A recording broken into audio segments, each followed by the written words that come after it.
అభివృద్ధి అంటే కేవలం కొబ్బరికాయలు కొట్టడం కాదు, పనులు పూర్తి చేయడమని ఎమ్మెల్యే వేమిరెడ్డి ప్రశాంత్ రెడ్డి స్పష్టం చేశారు. నెల్లూరు జిల్లా ఇందుకూరుపేట మండలం మధువర్తిపాలెంలో ఆమె పలు అభివృద్ధి పనులకు శ్రీకారం చుట్టారు. దశాబ్దాల కాలంగా పెండింగ్లో ఉన్న మధువర్తి కాజ్వే బ్రిడ్జిని 202 కోట్ల రూపాయలతో త్వరలోనే పూర్తి చేస్తామని హామీ ఇచ్చారు. గత ప్రభుత్వ హయాంలో శిలాఫలకాలకే పరిమితమైన పనులను సీఎం చంద్రబాబు చొరవతో ఇప్పటికే 90% పనులు పూర్తి చేశామని తెలిపారు.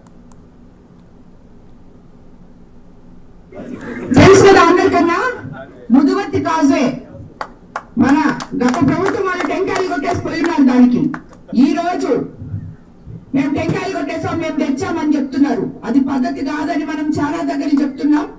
ఈ రోజు మన ముఖ్యమంత్రి గారి ద్వారా మీకు ఆ డౌన్ స్ట్రీమింగ్, ఈ ఉప్పు నీళ్లు మీకు ముందుకి రాకుండా సుమారు 1500 మీటర్లు ఉంటే ఈ రోజు మనం 1200 మీటర్లు దాన్ని కంప్లీట్ చేసుకున్నాం.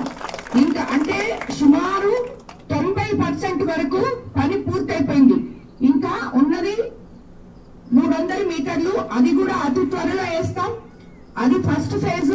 సెకండ్ ఫేజ్ లో కూడా మనం తీసుకురావడం జరిగింది. ఫస్ట్ ఫేజ్ సెకండ్ ఫేజ్ కలిపి ఇది 202 కోట్లతో నిర్మాణం జరుగుతుంది. ఈ కాజ్వే ద్వారా ముఖ్యంగా మీకందరికీ సముద్ర తీరంలో ఉన్న ప్రజలకు తాగు నీటి సమస్య తీరిపోతుంది.